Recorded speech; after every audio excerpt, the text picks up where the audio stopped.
গুরুতর অসুস্থ অভিনেত্রী পরীমনির ছেলে। বর্তমানে অভিনেত্রীর ছেলের অবস্থা আরও খারাপ। বিস্তারিত জানতে ভিডিওটি শেষ পর্যন্ত দেখুন। ঢাকার এভারকেয়ার হাসপাতালে টানা 7 দিন থাকার পর কলকাতা গেছেন পরীমনি। নির্মাতা চয়নিকা চৌধুরী বুধবার সন্ধ্যায় ফেসবুক পোস্টে এ তথ্য জানিয়েছিলেন। গেল সপ্তাহে নানা বাড়ি থেকে ফেরার পথে রাস্তার দোকানের ফল খেয়ে সন্তান ও বাসার কয়েকজন অসুস্থ হয়ে পড়ে বলে জানান পরীমনি। গত 11 জানুয়ারি থেকে হাসপাতালে চিকিৎসাধীন ছিলেন এই নায়িকা।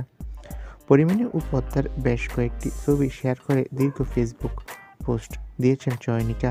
পোস্টে তিনি লিখেছেন, হাসপাতালে টানা 7 দিন থাকার পর ছেলের চিকিৎসার জন্য কলকাতার পথে পরীমনি।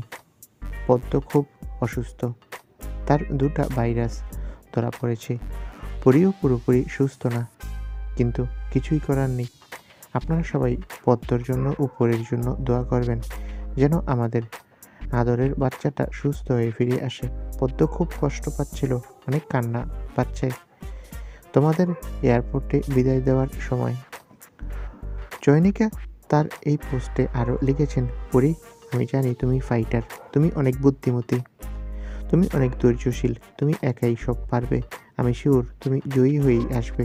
তোমার ছেলে বড় হয়ে তোমার মতো তোমার এই জীবনের গল্প মনে রাখবে আর গর্ব অনুভব করবে।